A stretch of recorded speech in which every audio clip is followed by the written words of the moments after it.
Let's see, Bob made, oops, chicken red Thai curry, whatever. It's supposed to have mushrooms too, but the mushrooms were not doing good. Look, there's the chef. Yeah. He cooks for me. Well, everybody else too, but I say he cooks for me. For you, and everybody else just gets to eat it. And yeah, they get to eat some. Hey, it's Andrea. I guess you saw we had that lovely dinner that Bob made. Today is Wednesday, and it's August. Let's see, I think it's either the 21st or the 22nd, 2018. Pretty sure I got the year right. Anyway, I did finally finish reading this, so I'm going to put my reviews up on my book channel. I guess what? I got all three of my servings of fruits and vegetables today, so I just got to keep that up. I thought it would be interesting to talk about something today, so I thought I'd talk about how I met my husband. Bob and I, here's the story, okay? I went from middle school to high school. The high school I went to started at 10th grade. And in high school we could pick, you get to pick extra classes. So I took choir, and I also took vocal ensemble, which I think we had to audition to be able to keep. I'm not sure, but they do special shows and things like that. I met Bob in vocal ensemble class, which we just all called ensemble. The first day I saw him, I saw his eyes, and I was like, I totally fell for his eyes.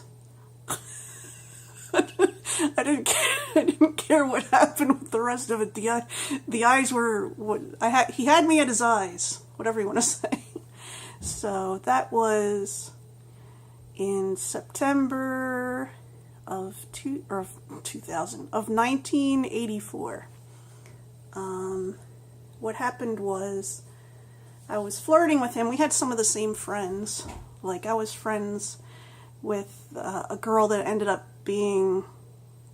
up finding out she was his next door neighbor, so that's how we got each other's information eventually. But I kept flirting with him, trying to get him to ask me out, because back then mostly guys asked girls out, and he was not taking a hint at all. So he can't tell when people are flirting with him. Still to this day, it's hard. It's hard. I should tell the story about that. I don't know if it would be appropriate for on here.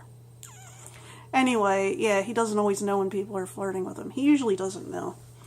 So one day after school, I got bused there because I lived 2 towns over, and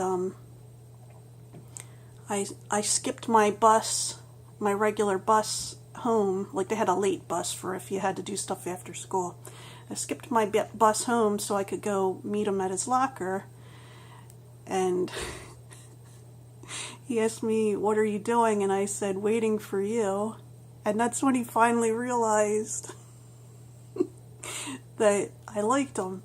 So he got all flustered, and he's like, "Oh, okay, so I'll give you a ring sometime," which confused me because I didn't really know that was a thing that you said about calling somebody.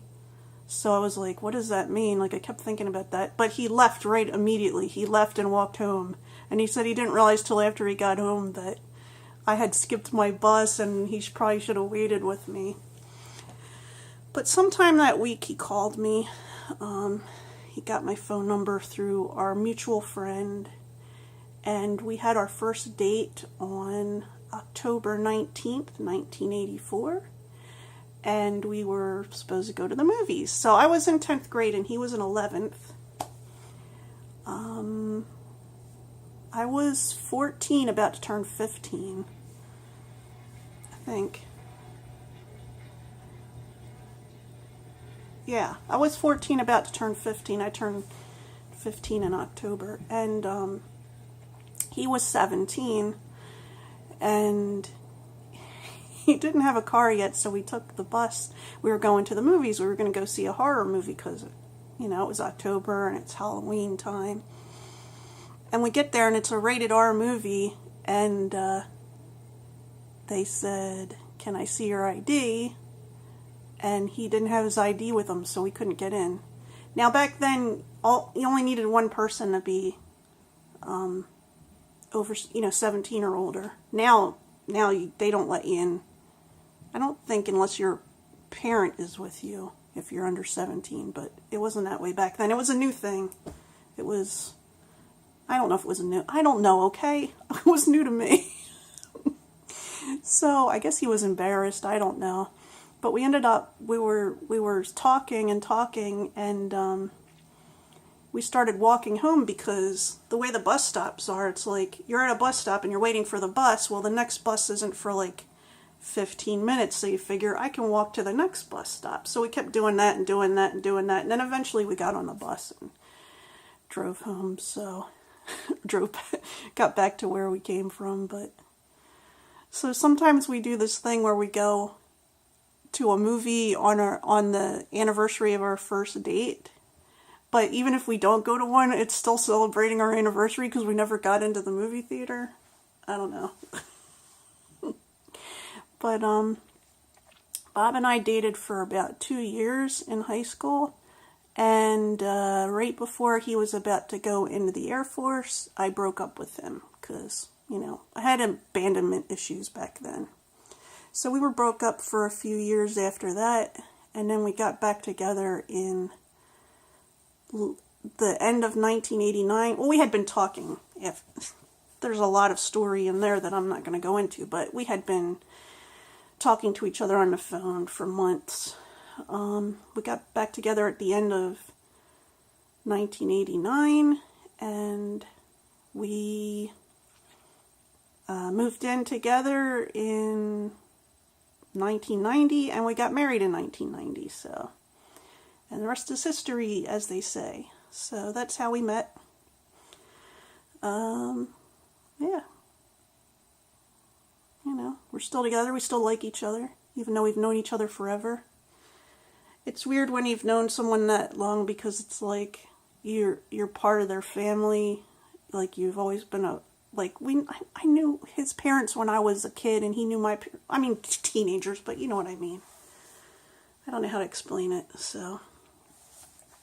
Anyway, I think that's all I got to say for today. I'm about to do my book review video, so I'm going to head over to doing that, and I hope you're having a good day, and I'll talk to you soon. Bye!